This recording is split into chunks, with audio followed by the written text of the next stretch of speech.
Namaste. Prakash here. Welcome to the next edition of Dharma Tales.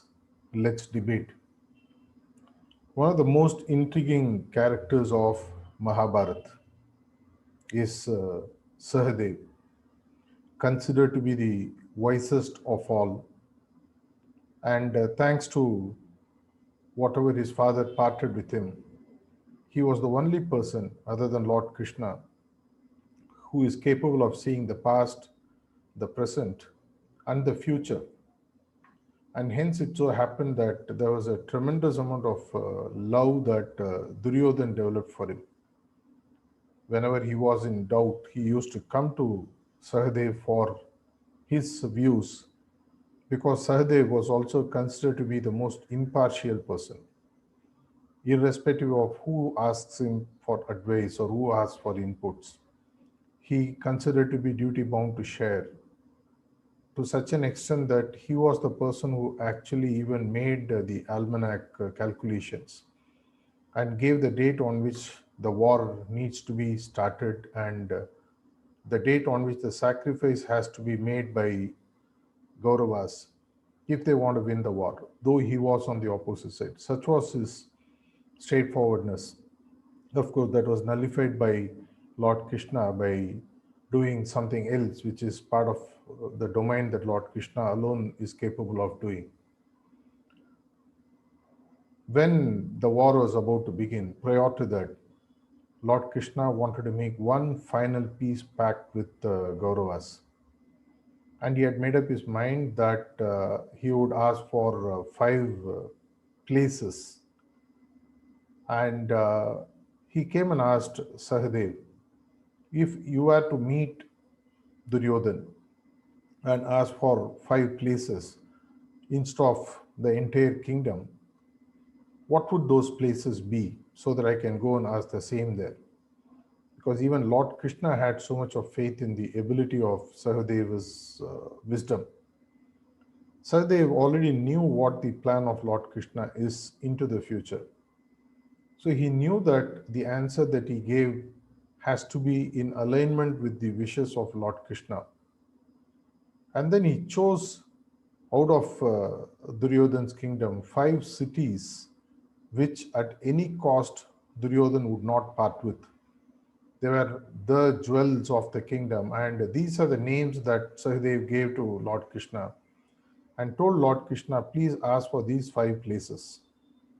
Lord Krishna leaves with a smile and goes and asks Duryodhan as a peace pact for those five places that Sahadev had listed.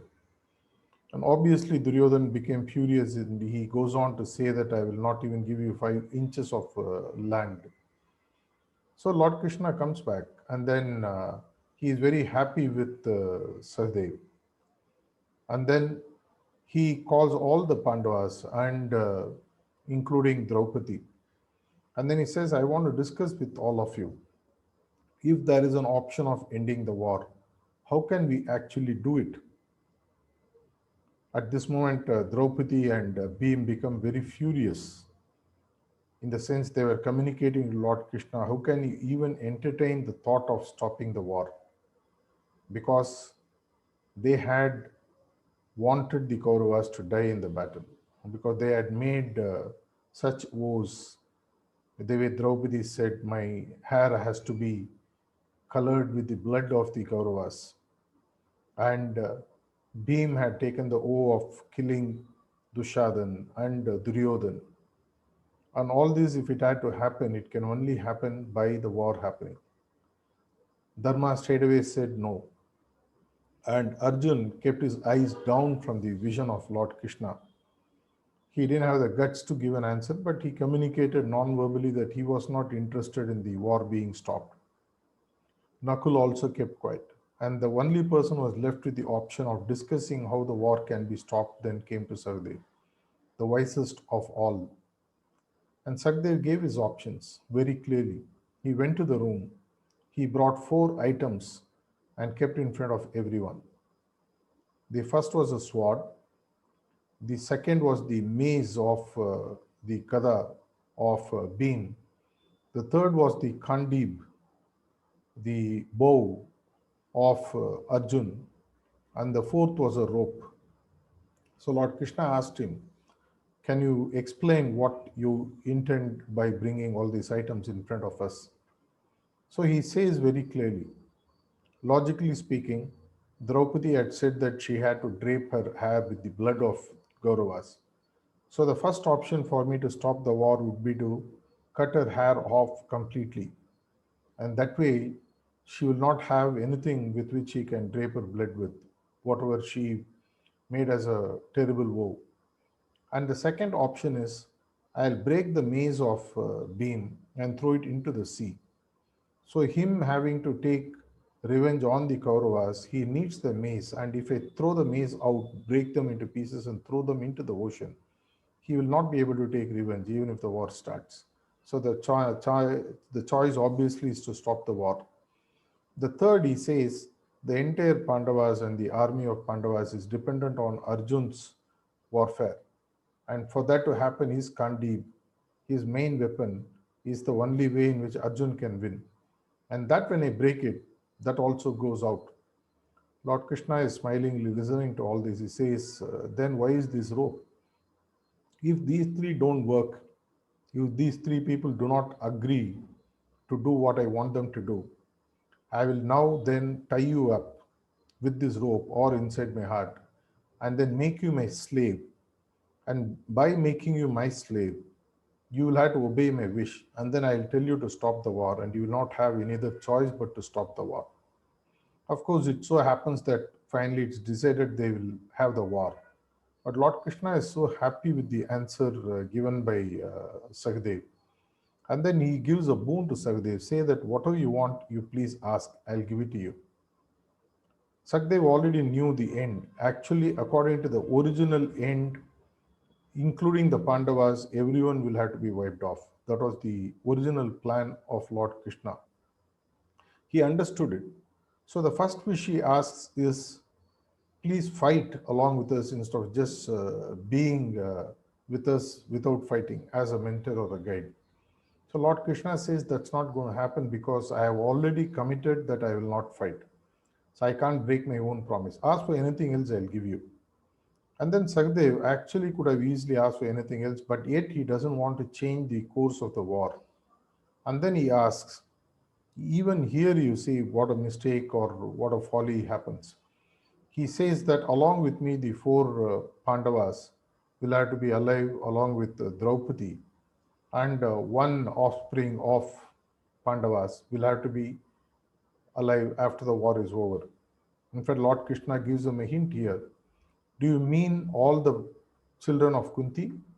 He had Karna in mind because he knew if Sahadev was wise enough to really see the future, maybe his eyes got covered or his wisdom was lost for a moment. He said, no, no, no. Myself, the four Pandava brothers, and Draupadi, and one offspring. Lord Krishna and happily says Tatastu. Had Sahadev said all the children of Kunti, Krishna wouldn't have had the option and he would have been happily maybe decided, he would have decided to save Karna as well. And it so happens that the war happens and whatever unfolds, unfolds.